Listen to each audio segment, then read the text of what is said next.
All right, welcome to our final WARR Media Bears pregame of the season. The 3-13 Bears are at home Sunday to host the 12-4 Minnesota Vikings. The Bears are in full tank mode. By the end of the day, they could own the number one overall pick, but they're going to need some help. I am Saul Rodriguez. I am here with my WARR colleague Joe Tanksley and our special guest Josh Buckhalter. He covers the NFL and NBA for outlets like Heavy Sports, Fansided, and Last Word on Sports. Welcome. How are you guys doing today? We'll start with you, Josh. How you doing, man? I'm great, man. Thanks for having me. I appreciate it. Of course, of course. How about you, Joe? How you doing? I'm doing pretty good. I'm excited. I am excited for tomorrow. I'm excited about the number one pick, the possibility of it. Yeah, right.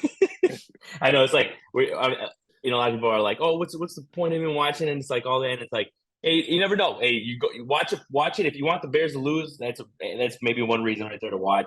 But I know most people might be watching that Cardinals Texans game. But I know, obviously Fields isn't playing. He's hurt with the hip injury. But we won't see him. Yeah, the hip injury. Yeah, so we won't see him. Break that single season rush record that was set by Lamar Jackson for quarterbacks. Nathan Peterman will be the signal caller. What did you guys think of that decision? I know, like I said before we came on, Joe, we talk about this every week because it's almost like, are they going to bench him or not? This week they had to because of the injury. But Josh, let's get your perspective on this. What have you thought about people calling for him to be benched? Because to protect him, obviously now they have to. But about the whole situation of the Bears actually, kind of putting their foot down finally and saying, you know what, we're going to protect our guy right now. We're going to sit him for Week 18. I've actually not had a strong stance either way on this up until now, and only because of this. I totally understand the coaching staff wanting to see every bit of Justin Fields on the field that they possibly could, because they got a lot of work to do this offseason. So you just want to have every piece of information that you can. On the other side, there's not a lot around him, so there's not as much to gain once we saw that he could score points, right? You're not gonna how much of the winning is going to be on him when it all comes down to it. When you look at the rest of the roster, so when they finally decided to sit him, I actually said, if they have any reason to not put him out there in the final week, they should do that, and that's what they did. So I probably would say the best way to describe it is I foresaw it going this way. If he was going to be out there this week, I wouldn't have a problem with it, but I definitely saw that he's been battling through injuries all season, right? He's worked with scraps around him. That this is where it probably was the most logical outcome for everything.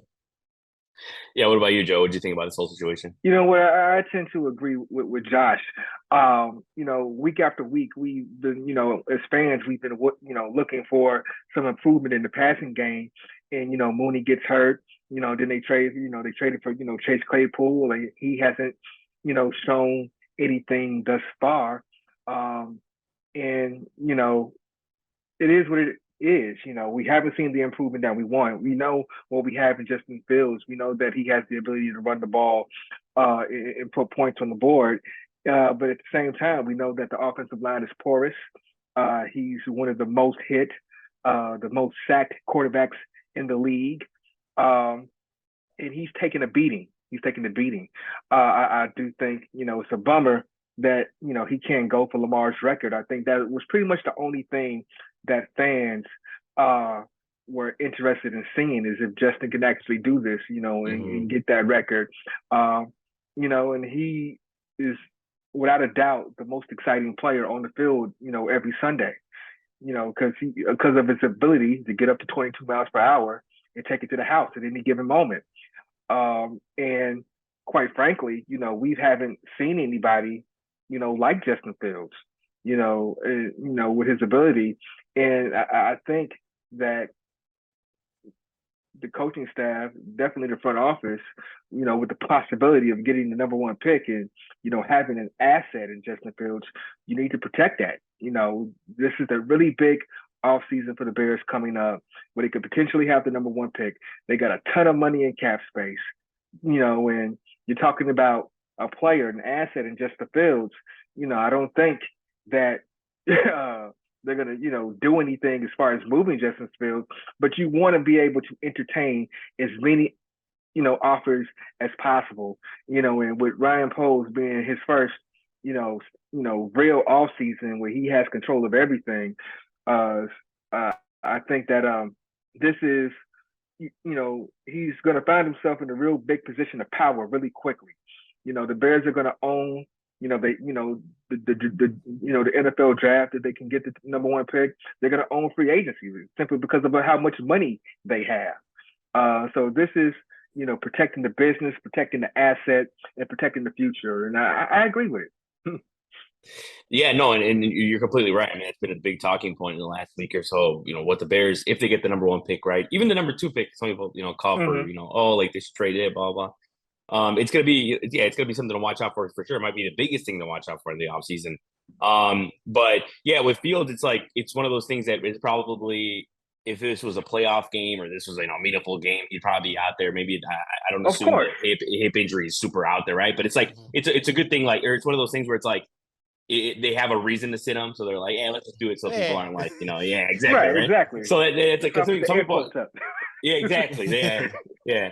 But and we talked about this too, and you kind of mentioned that was the only reason to watch the game, is that Fields was out there to break the record. But did ask you guys, see if you could come up with some, just give the fans one thing to watch this weekend. I know I was kind of thinking, I was like, maybe it's Herbert, like if he's gonna get more playing time. Maybe, hey, who knows? I mean, I'm sure the Bears are gonna lose this game, but like maybe Herbert goes out there and puts up 100 yards, puts up a crazy touchdown. What do you guys think? What about you, Josh? What do you think? What's one thing you think fans should at least watch out for? I'm gonna cheat and I'm gonna give you two. All right, cool. Braxton Jones has been one of my favorite stories this season, just because late round rookie, starting a left tackle, has been the only constant on the Bears offensive line. Mm-hmm. Just to see his progress week to week. I know he's been dealing a lot with the bull rush, stuff like that, but just to see how he goes out there and battles each week has been a fun watch for me every week. And then Jaquan Brisker, man, I just love watching the kid play, just flat out. There's not much explanation needed there. When you go out and see him play, Jaquan Brisker is somebody that I just love to see play. What about you, Joe? You know what? He pretty much, took the two bright spots, from the Bears, this season. The Bears secondary is going to be banged up. Kylan Gordon might be out as well. He's a player that I've been pretty high on, and I've liked how he improved this season, but it looks like he's going to be out as well. But, I would say that, there are a lot of people, the polls turned over this roster a lot. And there's going to be some players, there's a lot of holes on this team, especially, with the defensive end. I'm looking to see if, Gibson or Robertson can, do something in the last game to give people some hope, to be like, yo, maybe these guys are real NFL pass rushers. And because we haven't seen it.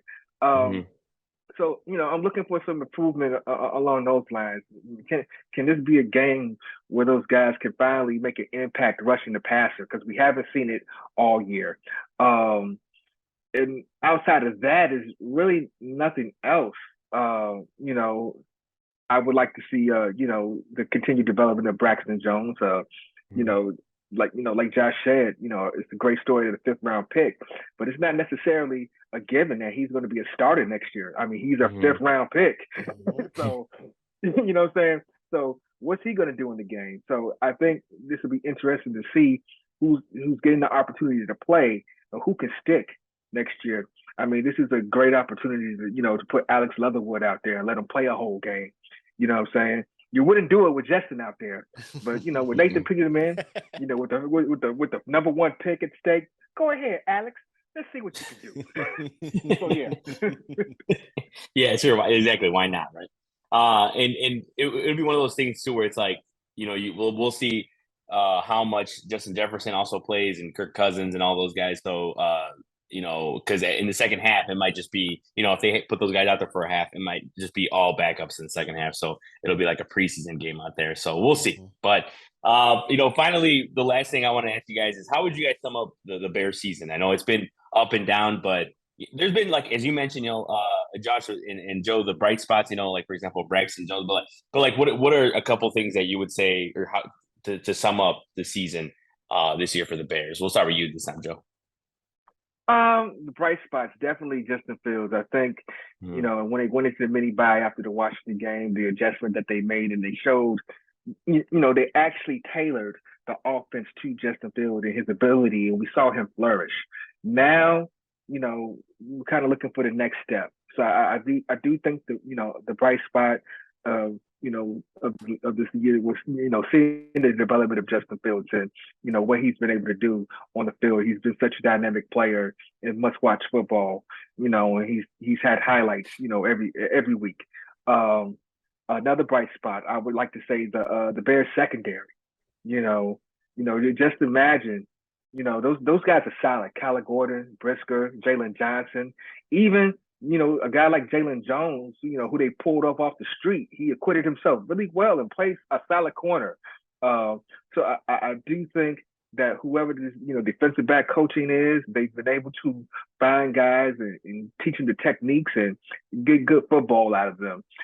So I would say the Bears secondary, is definitely a bright spot. And I would say the coaching staff is a bright spot because they didn't have much to work with. With the exception of, last week against the Lions, they were able to get the team to play hard each and every single week. And, like I said, with the exception of last week, I think things just kind of finally came to a head, saying, and it's like, this is almost over. Let's just get out of here. You know what I mean? So I think the Bears coaching staff, I think, I think Luke Getsy and, Fields have a lot to work on in the offseason. But I think, Alan Williams, I think if you get him some pass rushers, he's already shown the ability to make adjustments and, put a competitive defense. And not that, it's as competitive as they could be out there.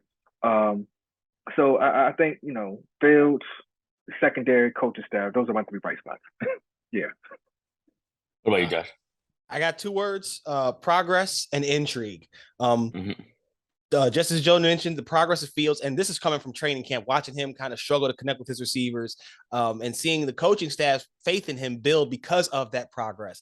You mentioned after the that week, I forgot what week it was, but after the Commanders game where they tailored the offense around him because he got up on the podium, and actually I had asked him about that, and that's what led to that answer about he's tired of being close. And that was a crazy moment because I was like, oh, this is about to be on this one. It went to ESPN. And he was like, and that from that point on, you could just see the Bears kind of put their chips on the table with him. And I was like, that's awesome. So that right there was my first one. It's just the progress of him and their I guess progress too, and coming around to the fact that what I think a lot of fans saw, but they weren't sure yet because football guys have to see it on the field. I understand that. And faith in Fields. And then intrigue, because despite Fields' progress, we saw the defense slide, even with the promise of the secondary, because they didn't have a pass rush, because the linebackers are kind of shuffling in and out, and maybe we're out of position a lot of the season. But they have a lot of salary cap space, and they have draft capital. So I'm very intrigued about what they're going to do going forward, because you're not going to fix everything, but if you fix the right things, you can make enough progress to maybe even reach the playoffs next year. So progress and intrigue are my two things that I am going to define this season as. Yeah, no, and you guys made some good points when it comes to the coaching staff. That's what I was thinking, is the coaching staff, because I feel like when seasons like these, it could go, and especially bringing the first season, right, for like Matt Eberflus, for example, like it could go either way, right, in how he handles, a losing season and the quarterback questions, because at the beginning of the season it was like throw more, blah blah blah this, and it was like him and Luke Getsy, but they were able still to put together enough plays and with the guys they got, right? Because it's they don't have a lot of guys to throw to anyways. But they were able. I feel like they were able to handle it well, and hopefully in the next couple of years we'll be able to see them in a winning environment and see what they do with that now. But I think it's a good place to wrap things up. I want to thank Joe Tanksley for coming on with me, and also Josh Buckhalter for being our guest today. We hope everyone enjoys the game and enjoys the final weekend of the regular season. Let's go Texans.